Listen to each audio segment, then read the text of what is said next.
Friends, আজকে আরেকটা মজার ভিডিও নিয়ে তোমাদের সামনে।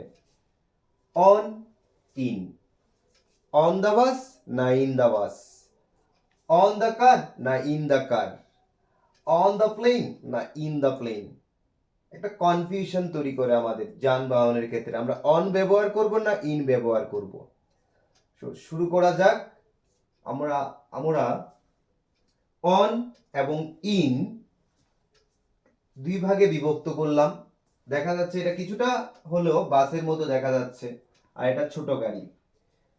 আমরা অন বসাবো ওইসব যানবাহনের ক্ষেত্রে যে যানবাহনের মধ্যে আমরা দাঁড়াতে পারি, হাঁটা চলা করতে পারি, এক স্থান থেকে অন্য স্থানে যেতে পারি।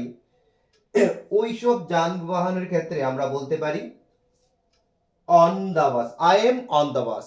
কেউ যদি আমাকে আমার অবস্থান জানতে চায়, আমরা বলি যে আমি বাসে আছি, তখন আমি একবারও বলবো না আই এম ইন দ্য বাস, আমাকে বলতে হবে I have to say I am on the বাস। তাহলে যেসব যানবাহনের ক্ষেত্রে দাঁড়ানো যায়, হাঁটা চলা করা যায়, কারণ একটা স্পেস থাকে বাসের মধ্যে, যেহেতু বড় আকারের যানবাহন ভেহিকল, ওই ক্ষেত্রে আমরা লিখব অন দ্য বাস। যেমন আমরা লিখতে পারি ট্রেনের ক্ষেত্রে আমরা অন দ্য ট্রেন,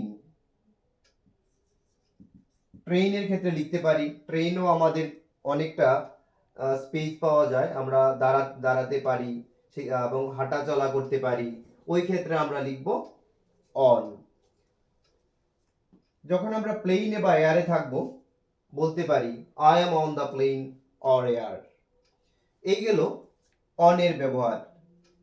ইন কোথায় বসবে? অন দ্য আদার হ্যান্ড, যেসব গাড়িগুলি ছোট আকারে থাকে, বিশেষ করে প্রাইভেট কারগুলি, আমরা বলতে পারি I M in a taxi. কারণ ট্যাক্সির মধ্যে আমরা এন্টার করতে পারি, প্রবেশ করতে পারি, দাঁড়াতে পারি না কমফোর্টেবলি, হাঁটা চলা করতে পারি না। যেসব যানবাহনে বা ভেহিকলে হাঁটা চলা করা যায় না, দাঁড়ানো যায় না কমফোর্টেবল ভাবে, সেই ক্ষেত্রে আমরা ইন ব্যবহার করব। এবং আমরা বলতে পারি ট্যাক্সির মধ্যে দাঁড়ানো যায় কিন্তু কমফোর্টেবল না, হাঁটা চলা তো প্রশ্নই ওঠে না। তো আমরা ট্যাক্সি, ছোট গাড়ির ক্ষেত্রে যেসব গাড়ির মধ্যে কি করা যায় না, হাঁটা চলা করা যায় না, দাঁড়ানো যায় না, ওই ক্ষেত্রে আমরা লিখব ইন। এবং আমরা উদাহরণস্বরূপ আমরা আরো বলতে পারি হেলিকপ্টার।